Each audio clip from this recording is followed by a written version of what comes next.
Hello and welcome friends. आज की ये वीडियो VBA को लेकर के है। एक्सेल के अंदर हमें ऐसा काम करना है कि एक क्यूब रूट नाम से फंक्शन बनाना है और ये फंक्शन VBA की मदद से बनेगा, क्योंकि एक्सेल में इनबिल्ट क्यूब रूट नाम से तो कोई फंक्शन होता नहीं है। ठीक है, SQRT का होता है, स्क्वायर रूट का, लेकिन क्यूब रूट नाम से नहीं होता है। तो ये एक्सेल ओपन किया है, आप एक्सेल के किसी भी वर्जन में ये काम कर सकते हैं। फिलहाल ये 2021 है, तो इसको ओपन किया है हमने और यहां से मैं थोड़ा सा इसको जूम इन करता हूं और अब आप देख सकते हैं ये विंडो इस तरीके से ओपन है हमारे पास एक्सेल वाली।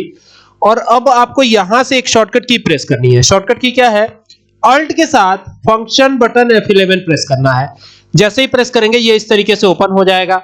अब जब ओपन होगा तो इस पे कोडिंग कहां होगी? ठीक है, उसके भी पहले आपको दिखा देता हूं ये एक्सेल में आकर के कि यहां पर अगर मैं इक्वल टू का निशान लगा रहा हूं और यहां पे टाइप कर रहा हूं क्यूब रूट, तो देखिए यहां पे क्यूब रूट टाइप कर रहा हूं तो यह क्यूब रूट नाम से कोई फंक्शन है नहीं, तो इसको बनाना पड़ेगा। बनेगा कैसे? थोड़ी सी कोडिंग करनी है। क्या कोडिंग है आपको ध्यान से देखना है बस। ठीक है, तो सबसे पहले तो VBA एडिटर पे आ जाते हैं और वहीं पर कोडिंग करके हमें देखना है। तो VBA एडिटर को ओपन कर लेते हैं। फिर से ये जो ओपन था उसको फिर से ओपन कर लेते हैं। ये ओपन हो गया। ठीक है, और अब यहां पर हमको कोडिंग करनी है। ठीक है, अब छोटी सी कोडिंग है, बहुत आसान सी कोडिंग है। तो आपको इंसर्ट पे जाना है और मॉड्यूल पे जाना है और यहां पर अब कोडिंग स्टार्ट करनी है। तो हमें यहां पे लिखना है फंक्शन। क्या लिखना है? फंक्शन। ऐसे करके लिख दीजिएगा फंक्शन। ठीक है, फंक्शन क्यूब रूट नाम से बनेगा, तो ये लिख दिया क्यूब रूट। क्यूब और रूट के बीच में कोई भी गैप नहीं दिया है मैंने।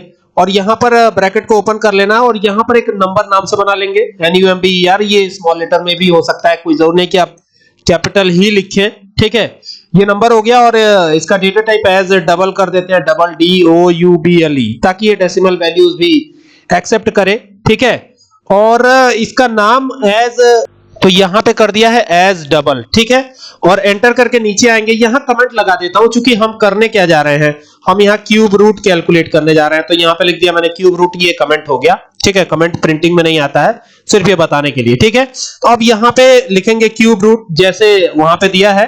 तो ये हो गया क्यूब रूट और इज इक्वल टू। कैसे काम करेगा ये फंक्शन, इसकी डेफिनेशन अब लिखने की बारी है। तो यहां लिखेंगे नंबर और कैरेट का सिंबल लगाएंगे। कैरेट का सिंबल कहां मिलता है आपको? अल्फा न्यूमेरिक की 6 नंबर बटन पे आपको शिफ्ट के साथ दबाने पे कैरेट का सिंबल मिल जाता है।